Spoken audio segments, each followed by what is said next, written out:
Alex, what made you want to take up Nordic skiing? Let's start off with that one. Thanks, Ian, and evening, everyone. In answer to your question, luck partly. I happen to live in pretty much the only town in the UK that happens to have a cross-country ski centre in Huntly in Aberdeenshire, and I just went along to, as lots of centres have, is an open day, and just started skiing that way really, and didn't actually try alpine skiing until I was 18, having started cross country when I was 10 years old. So yes, cross country was definitely where I started, and still am, happily. So yeah, thanks for the introduction. And I just wanted to spend this evening trying to go over what I think is quite an important tool for all coaches really, and that's around developing a coaching philosophy. And as Ian mentioned, this was kind of something I covered as part of the Coaching Futures, which was a 3-year program where I was essentially given a lot of education from Sport Scotland, but also given the opportunity to work essentially as a full-time coach, whereas previously I had done some coaching, but was mostly actually trying to be an athlete, and that's what the program was all about, transferring former athletes into coaches, and so it came at it from that angle. But I wanted to actually start with a bit of interaction, so to check that everyone's not asleep, and hopefully there'll be some of that throughout the session. And so I was going to just start with a quick poll. Ian, will you be able to start the poll of do you believe you already have a coaching philosophy? Yes, no, or C of maybe, kind of. And if we can just have a quick roll of that. And while that's going on, as Ian said, the part of the Coaching Futures that helped shape a lot of my coaching and that program was this around the coaching philosophy, and I think it was really helpful for my own personal development. So that's why I really wanted to try and share it with you. I certainly won't have all the answers, but hopefully give you some ideas and some structure. But we can see here, so we've got 40% yes, 21% no, and 64% maybe, kind of, which is great. So Ian, are you able to stop sharing that poll?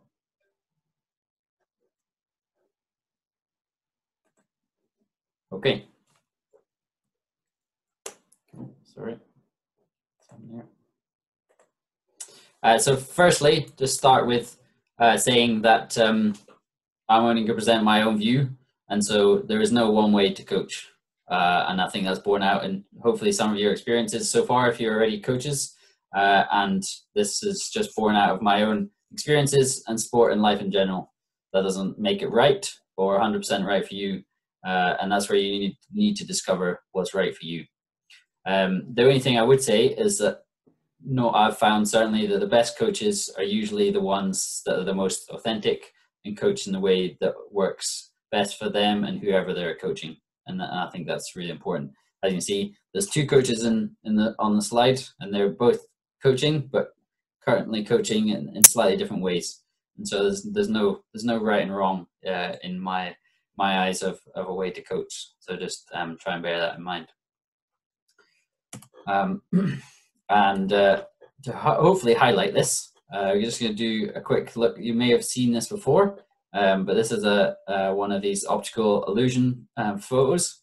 And so if you look on the screen, then you shall hopefully see one of 3 things, which is either A, a lion's head, B, a young woman, or C, an old woman.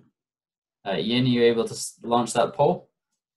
So we'll see what everyone sees. If you can click on the screen of what you see.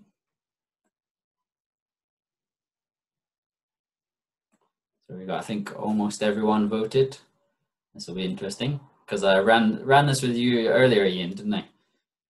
And it was interesting. So we got 85% a young woman and 15% an old woman. So, and 0 for a lion's head, which was the red herring, though I can't see a lion's head either. But you can see that majority saw one thing, and some others saw an old woman. So I can see an old woman, if you with the nose being kind of pointing to the left-hand side, or a young woman with the black top left being her hair, and you can see that she's turned away with a cape flowing out behind her. But you can see even in this very small sample group that yeah, everyone sees things a little bit differently.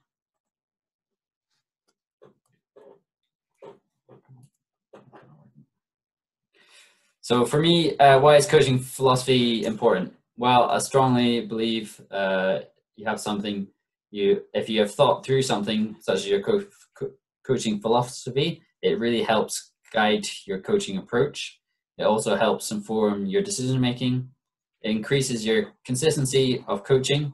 So because you have a philosophy behind what you're doing, it allows you to be more consistent. And I would say that if you're running a program, then your coaching philosophy is often the foundation of your program, however big or small. So it helps shape a lot of things.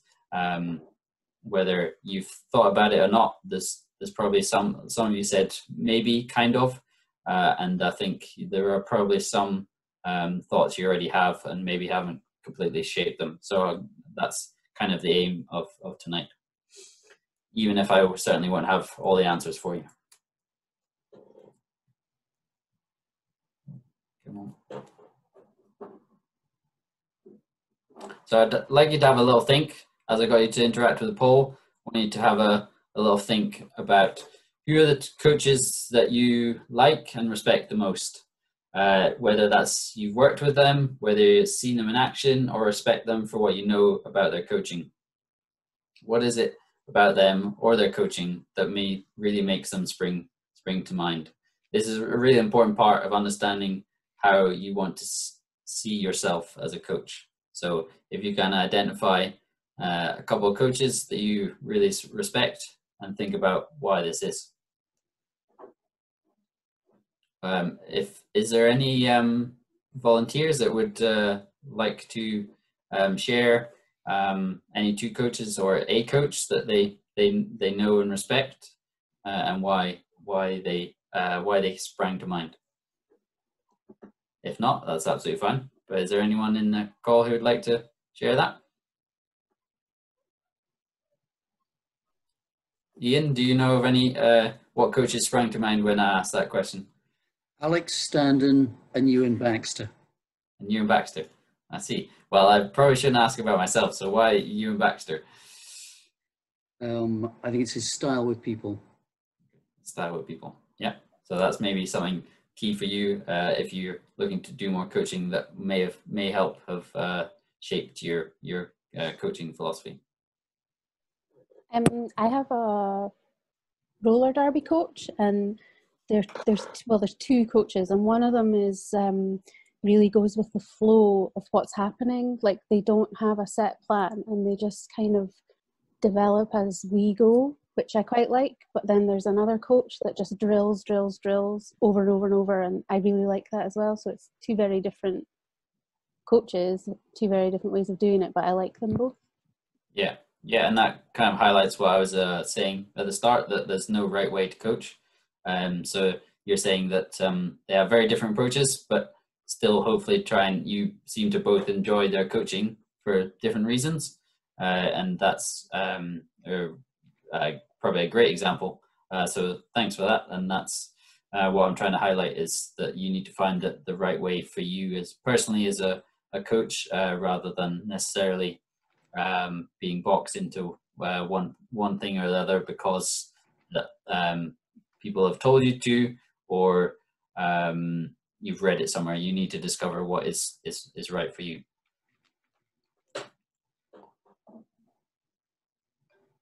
And I think one of the things that helps with that decision is values. So values is a moral principle and belief or acceptable standard of a person or social group. Standards that cut across specific situations. They are general beliefs about desirable ends. And so We all have values that we believe in, which help us make decisions in our daily lives, such as what we believe is right and wrong. These are important to consider. They should determine your priorities, and deep down, they're probably the measures you use to tell if your life is turning out the way you want it to. That could be, for example, that honesty is always the best approach, or a religious value. We all have them, and we all will be slightly different, and you need to consider them carefully because they will affect your coaching in some form. And so a bit of words for you, I'm afraid.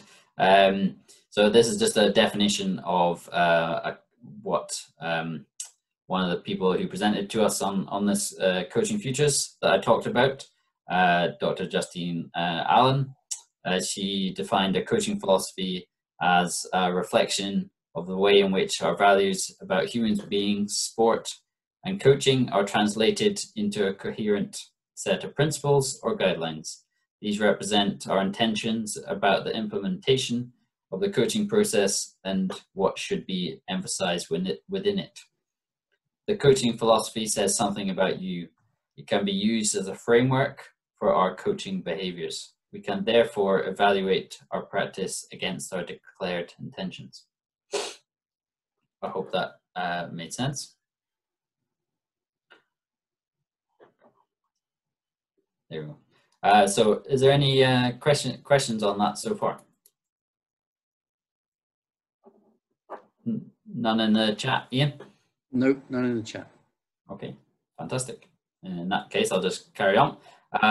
So what I thought I'd do is I'm going to, we were set an exercise to try and basically present our own coaching philosophies in what's called, I think it's Pichu-Kachu, a presentation form, which has to be under, I think, 1.5 minutes, but using graphics as well. So it's meant to be any presentation style that's really quick. So this shouldn't be long. You probably dreaded at the thought of me presenting my own coaching philosophy, but I promise you it should be under 2 minutes. And if it's not, well, then I've done a bad job of presenting it. So this is my own personal coaching philosophy. So mine has probably changed over the last few years that I've been coaching, and this picture is just for me coaching, I think this is in Switzerland, Europa Cup, and so this is the strange world of cross-country skiing you can see in front of you for those that are not involved. I've often been asked by many athletes, why would you become a coach? You often have to work long hours and have to deal with people like us all the time. What's wrong with you? Well, probably lots of things. However, I like problem solving and the feeling you've helped someone achieve something, which is basically one of the founding principles of coaching, I believe. You see, you are seeing a problem in front of you and trying to find a way to fix it for them or help the athletes, which I think is really important. It should also be athlete-centered. This is one of my biggest beliefs. I believe you should be aware of how every coaching decision will impact the athletes. There should be a constant and conscious thought in your mind at all times. To be successful in the long term, athletes need to lead their own development. I believe it's coach's job to help facilitate and develop that attitude in athletes. One of my aims as a coach is to make myself semi-redundant with the athletes you work with, because your role is to help them develop the skills and thought processes to do it themselves. You become the cherry on the top. The aim is to develop athletes so they have the capacity and knowledge to make good decisions under pressure. That is not just in competition and training, but also around what it takes to be an all-round athlete and all the decisions that need to be made around it. Coaches don't get on the podium. Athletes are ultimately responsible for their performance, and I believe as coaches we should provide the environment for athletes to develop that responsibility. Coaches cannot control what happens in competition and should not pretend otherwise. Language matters. As a coach, the language you use is one of your tools that should be used and treated as such. Also trust yourself to say, I don't know the answer to that, but I will go and find out.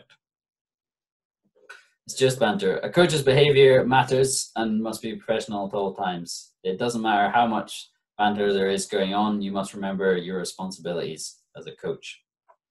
And finally, question everything and be prepared to be questioned. If you cannot explain why you're doing something, then why are you doing it? This is from anyone, be it athletes, coaches, or anyone involved in your work.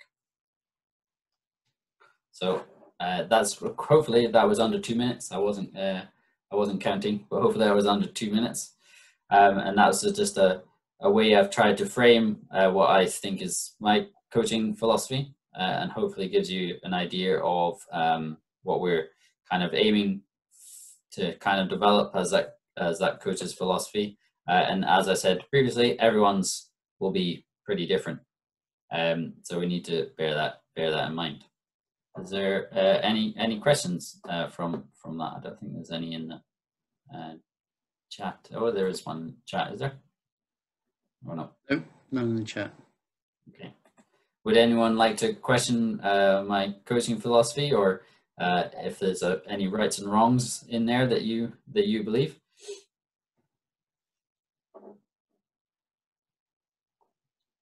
Nope. Okay.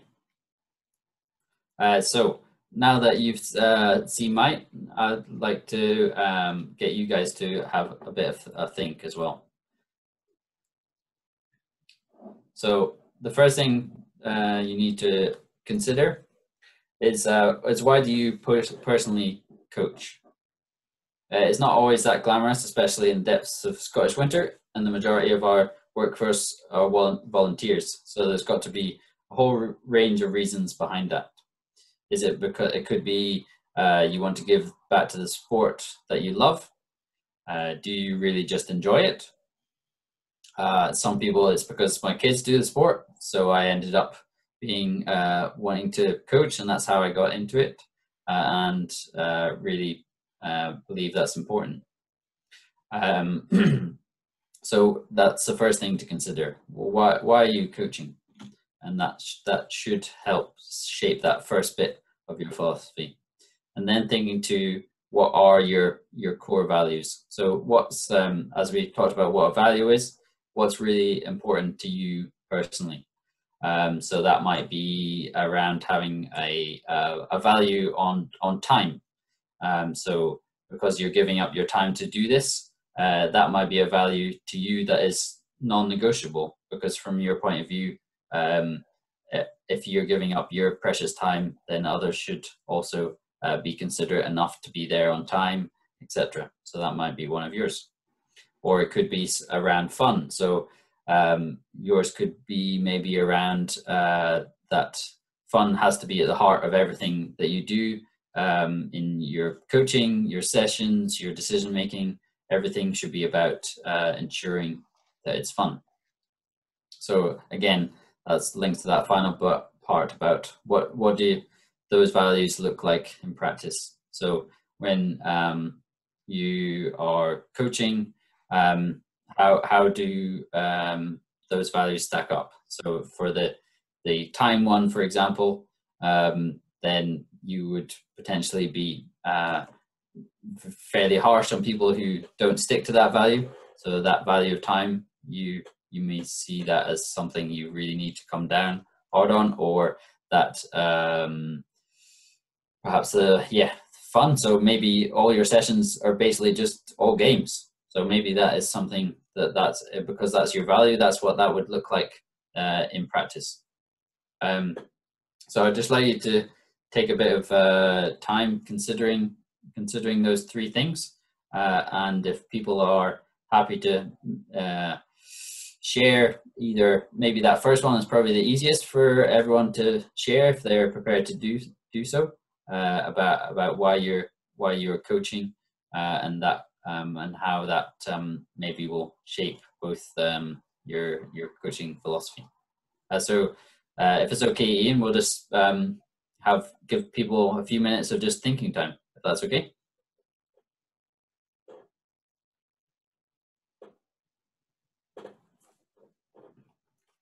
Are you also participating in this part, Ian? Yeah, I'm also thinking, are we going to ask people to actually type in the chat reason why they're coaching? Would we like that? Yeah, we can, yeah. And then we can, ask them. Can we have just quick responses? If you can type, rattle them in, reasons why you're coaching in the chat.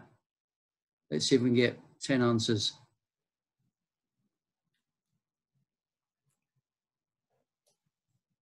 He says optimistically.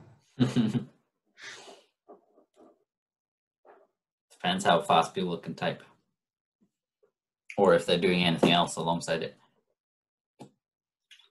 Okay, can you see these or do you want me to read now? Do you want to read? I'm sure they've heard my voice for... Okay, Patsy, I like helping people and selfishly enjoy being part of it. Callum, I'm coaching as it was a natural step on from competing and I enjoy sharing my experience with others. Kieran, why I do it is to help get people where they want to be and to help people learn the skills required for the adventure and challenge they want to have. Dawn, to see someone progress. Frank, to put something back into sport. Jules, to use my skills to develop others, others to learn these skills. Al, I like to see enjoyment that young ones get from learning. Jonty, to inspire and facilitate others to have the experiences I've had. Callum again, it's worth every second of effort to see someone enjoying what they do. Kirsty, I like helping people and I like the problem solving aspect of trying to help people acquire a new skill that isn't easy. Aid, to get more people involved. Gary, to try and encourage more young people to love skiing so they will enthuse their own children to ski. And Kath again, intro to sport and support participation, participation progression, and enjoy seeing kids have fun and develop. Okay, well, those are some brilliant answers, really, and shows, probably what I said about the workforce of the snow sports, that especially a lot of the workforce, as you can attest to, Ian, are primarily volunteers, and I think that probably comes out in some of those reasons of why you're coaching. Maybe we could do the same thing for the second part of the question of does anybody have any core values that they can think of, and perhaps that would have an effect on their coaching, if they are prepared to share that in the chat. So values, please. Yeah. Ladies and gents.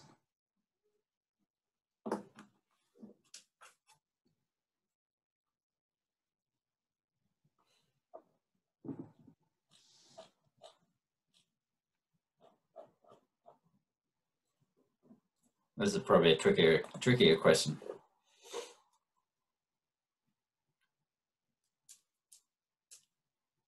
Do you have any, Ian? Yeah, these probably apply more broadly than just coaching, but I would say honesty, respect are pretty high up there. Yeah. Enjoyment, yeah.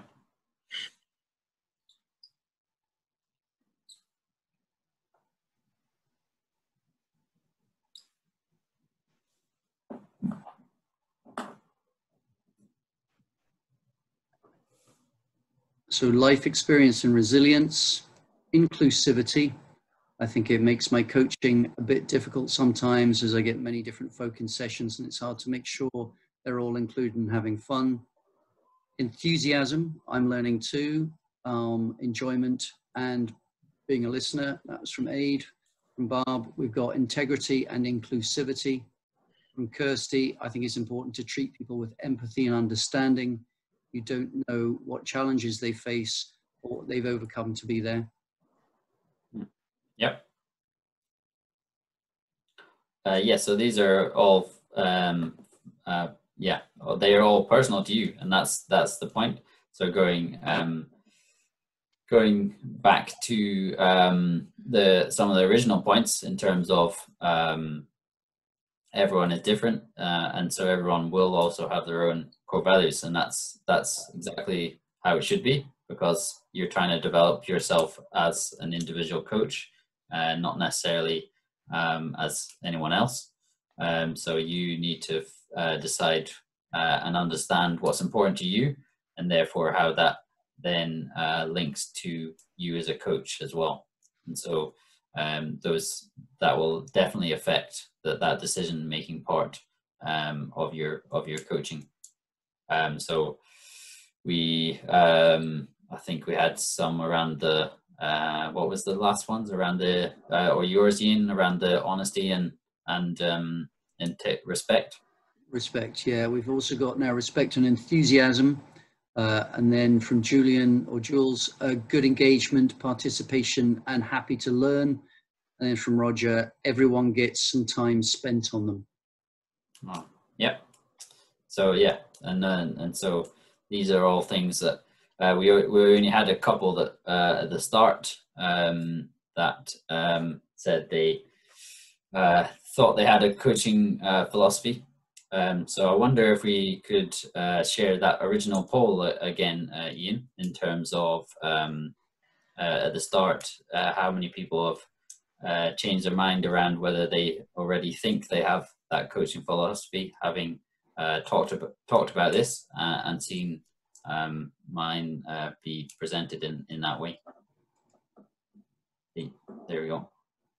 So if everyone's able to have a reflection on what they saw from my presentation. Oh, that's the wrong one, Ian. Sorry, I beg your pardon.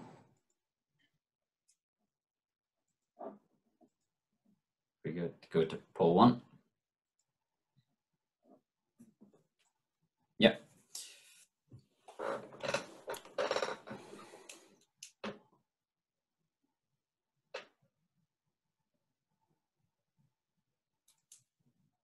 So can everyone see that? So we've got now we've got, I don't think there's no no's. So 46% yes, 0% no, and 54% kind of maybe, which is quite a big increase in that. And I think that's everyone that's, yeah, you're now sharing that, Ian, with everyone.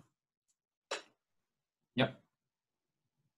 So yeah, so that's great that we've already established that actually everyone probably has increased either their understanding of what, or certainly what I believe a coaching philosophy is, and how that can help your coaching, which is great. And that was really my aim, is really to make people think hard about what's important to them, and then transfer that into their coaching, because the most effective coaches are definitely ones that are themselves.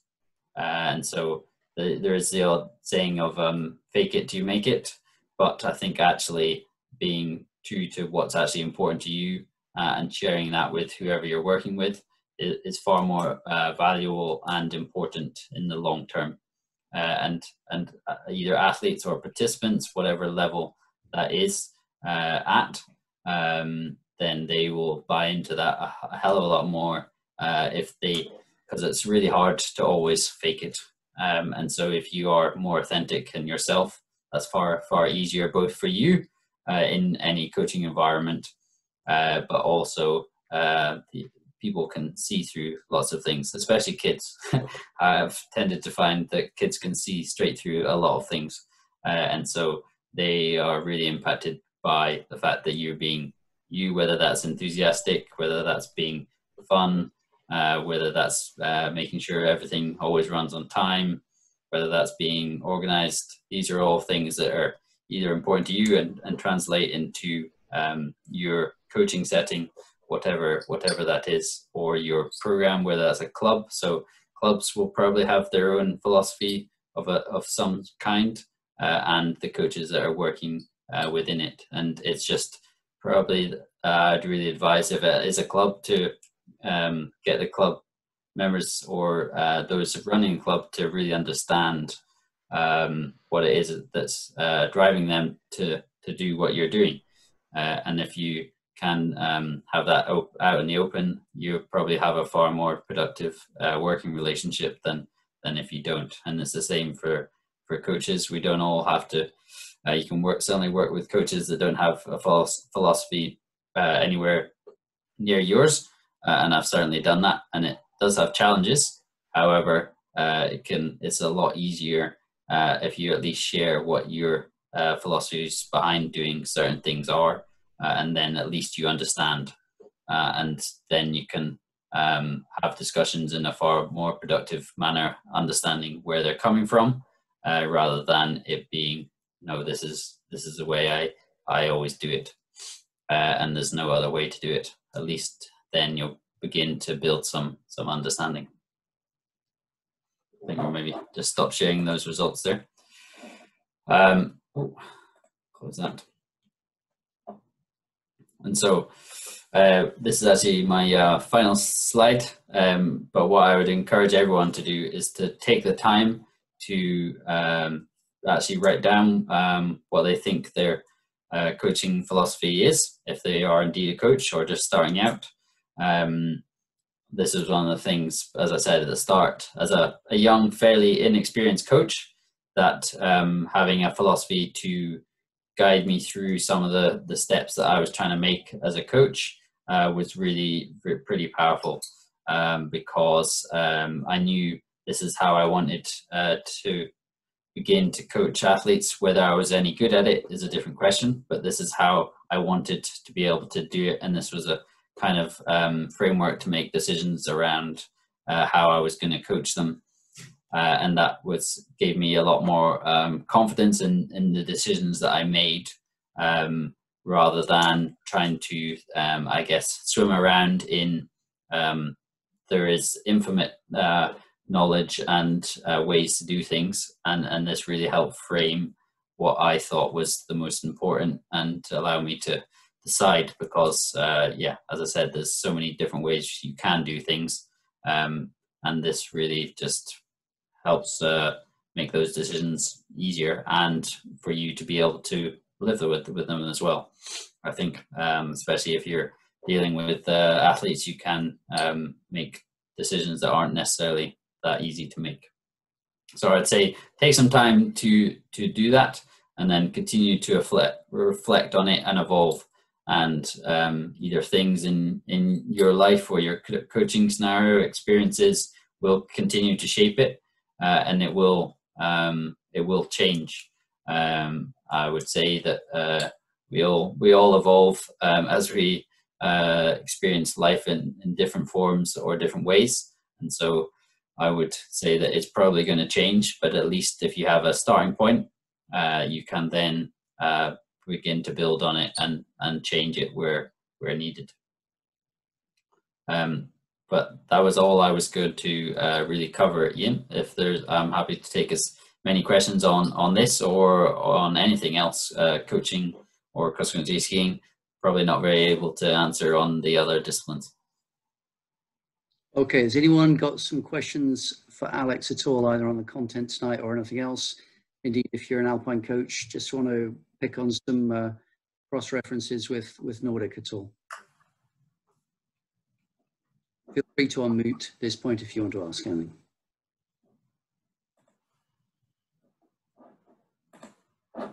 Oh, yep, we've got a quick question from Barb. Go ahead, Bob. Hi, Alex. Great presentation, and thank you again to Snowsport Scotland for making these series available to us coaches in England. I quite liked the quote that you, or the slide that you had on the coaching philosophy as a reflection from Dr. Justine Allen, and particularly the last part where it mentions you can use that philosophy as a framework to be evaluated against. And I was just curious whether you could tell us a little bit more about that, whether you have used your philosophy to evaluate either at the end of the season or throughout the season at different points, and how you do that. Great question. Yes, is the answer. I'm trying to think of a good example. Probably, so I talked about the philosophy of or building athletes to be able to make their own decisions. In that scenario, so one of the things I certainly do is as athletes, so I mostly work with, let's say, 17 to 22-year-olds at the moment. One of the key aspects of their development there is them understanding, certainly in cross country, is understanding their own training programs. And so the easy option is for me to write a program, and that's far easier. That's easy for me to do, and easy, I should say, relatively easy for an athlete to just go and follow that. However, that doesn't necessarily help their development and allow them to make good decisions about their training or how they get better. So whereas if they actually have to go away and think about what training they're going to do, so we start at relatively low level, so maybe a few sessions a week they're picking, and then gradually we do it as these 5 key sessions have to be in the week, but you build everything else around, and then gradually they are totally in charge of writing what's in their training plan, unless there's something that desperately needs changed. All I will do is challenge and ask questions and reflect afterwards around, okay, you did this, what was in there that you could have done better, or would you have changed anything, so that they learn through that way rather than me taking the easy option for me as a coach. And it can be quite hard for you not to step in too soon and to allow them to either make mistakes or allow them to reflect a bit more. So I would say that's a coaching behavior that I think is driven by my coaching philosophy, if that's an answer to that kind of question. Yeah, that is. Thank you. I think there's various ways you can evaluate, any number of points of your philosophy or your program. So I think that's always useful to keep in mind, even when developing the program and philosophy. Yep. And it may be that you decide actually the way that I've been doing things haven't been working, so actually I need to perhaps change it or certainly evolve. So there's and maybe the word practice is there maybe a better example of and I talked about being athlete led in terms of, so even if we are all together and I'm meant to be leading the session, I will try and certain aspects or even whole sessions of, actually, no, you guys are in charge, you decide how, we agree on this is the aim of the session, how are you going to go and do it, and so that they create quite good discussion between athletes as well, not just being fully driven by the coach, which I don't think in the long term is the best thing for anyone's development personally. But again, that's my philosophy. That doesn't mean that's the right way or the wrong way. That's just what I believe, and there's plenty of examples of doing the opposite. So, but that's just my personal one, and how that those practice sessions are actually linked to what my coaching philosophy is. Alex, we have one more question in here from Al. Okay. Alpine often use the term instructor rather than coach. Should we deal with the term, i.e., is it poor terminology? Well, you and I, Ian, have had this discussion a few times, haven't we?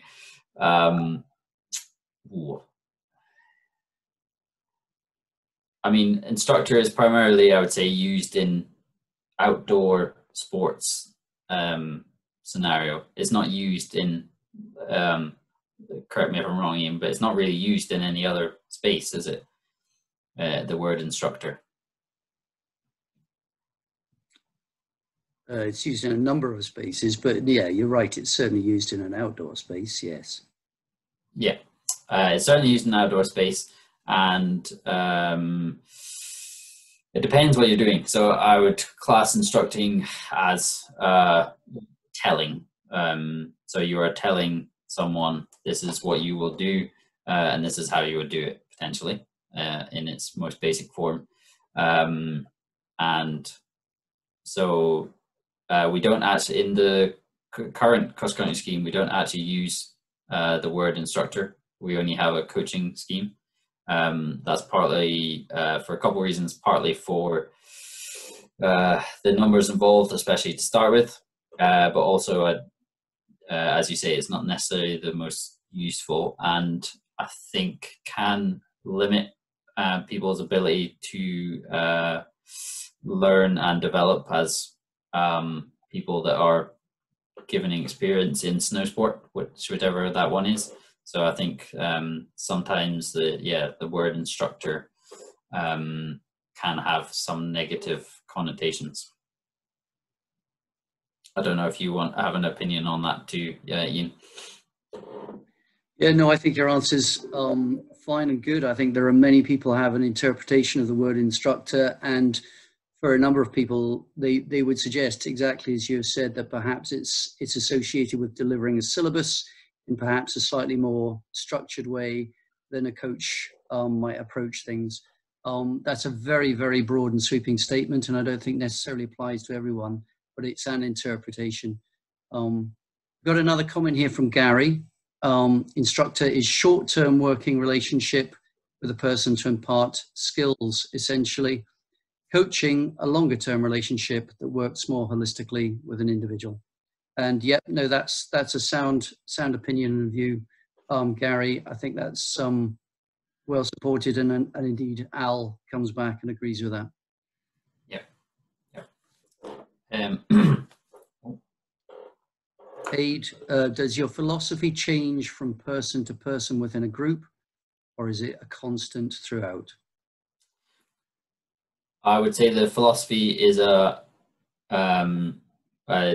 assume that you mean for me personally, working with people and a group, and I would say that it is a constant thing.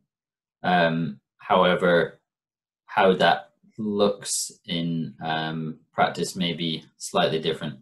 So you may need to adapt. So you use all the coaching tools that you have available to you to work with those people or groups, etc. But actually, the philosophy that underlines everything you're trying to do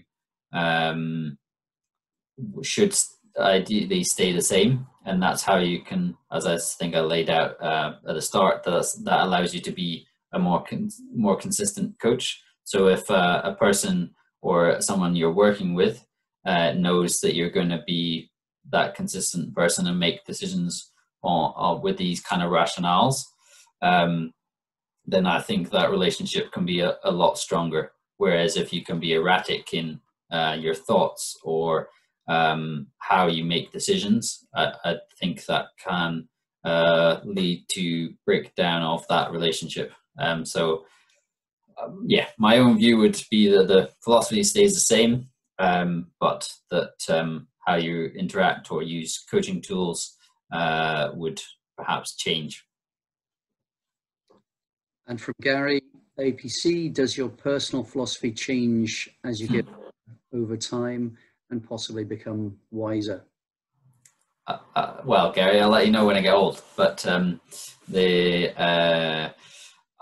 probably yes. And what becomes important to you probably changes, definitely. and so I would say almost certainly it will change. There'll probably be certainly aspects that stay the same, but yeah, I think for example the one I gave about time, probably the more experience you have, the more that may become important to you. Whereas when you're less experienced, it may not be. So yes, I would say, as I think the last slide kind of says, if I scroll, sorry for all the flashes, that it will evolve, and that's entirely right. But I'll, as I say, I'll let you know. But I would say so, yes.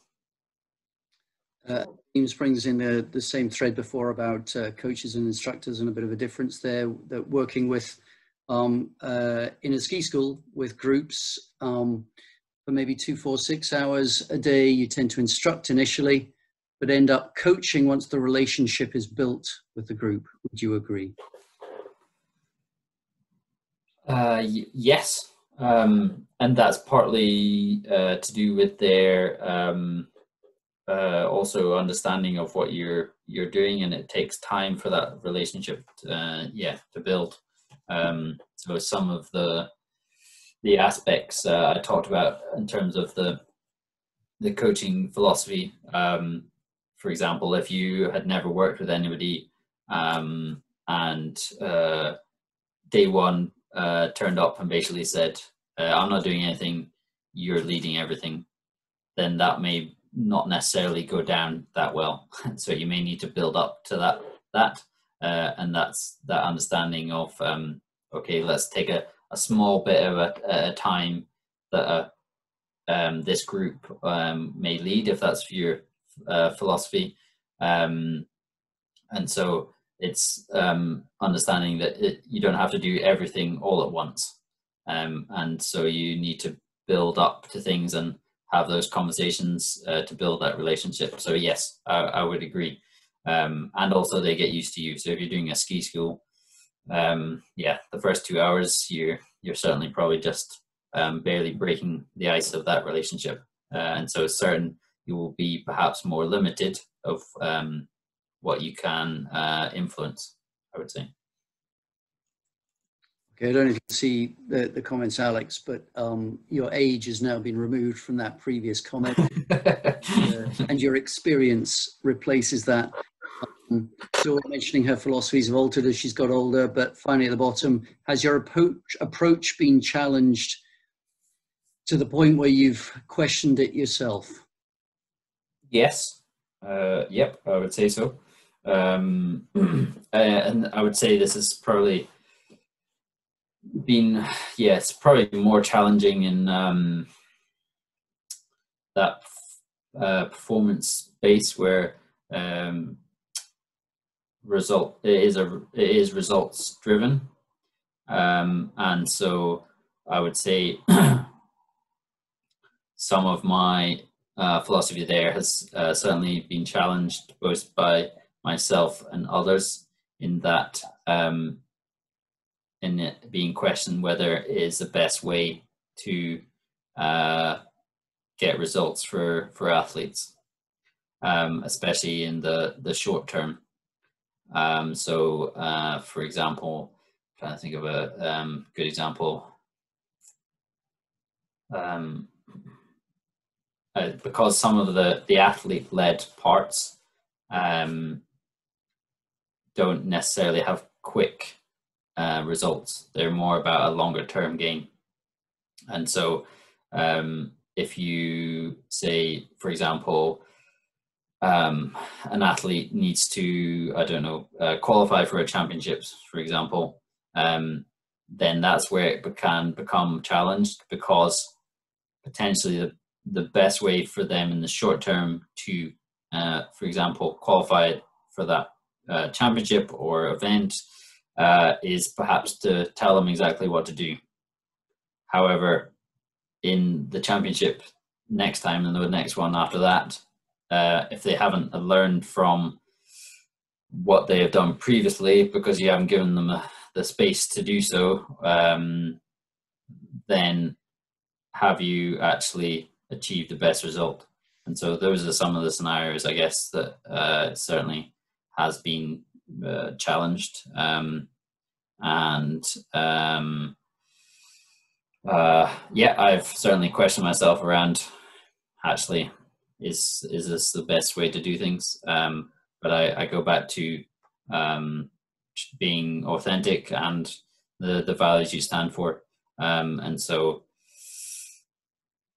when I did question it, it came back to the fact that actually, if I did things completely differently, I don't know I would be able to pull it off, or the athletes would buy into it.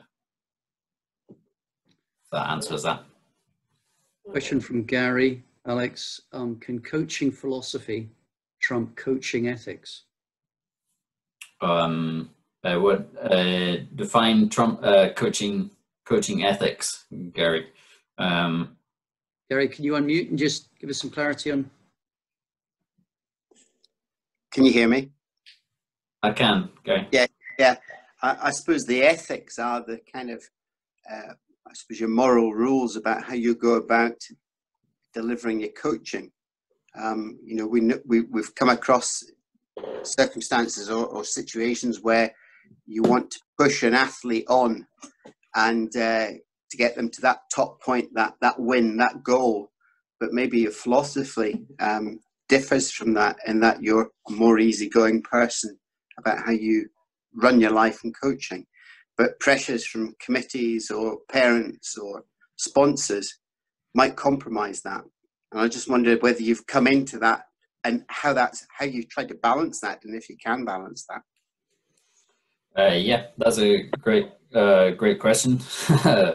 I'd say, in some of those scenarios, it can be difficult. But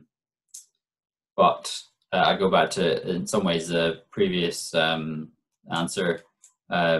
If you don't believe it's right, then you don't believe it's right, and that doesn't mean you're wrong, or that somebody else is right, and vice versa. That it just means that for what you believe in, this isn't the right way to do it. And as I said at the start, there's no right way to coach.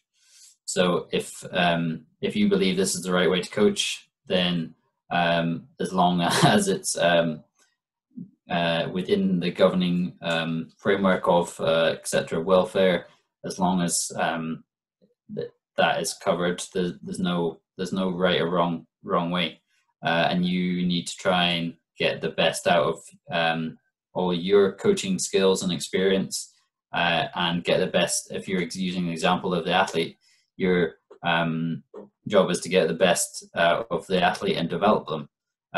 How you do that, I think, is entirely up to you, and there isn't necessarily a wrong or right way for that individual. You've got to find what works for that individual. So I would still say that you should try and stick to what you believe in, rather than completely come under pressure to have to do it another way. Now, there's probably scenarios where you may have to, but where possible, I would say that at least you have to try and say that this is the way you would like to do it, and believe is the right way for developing that person.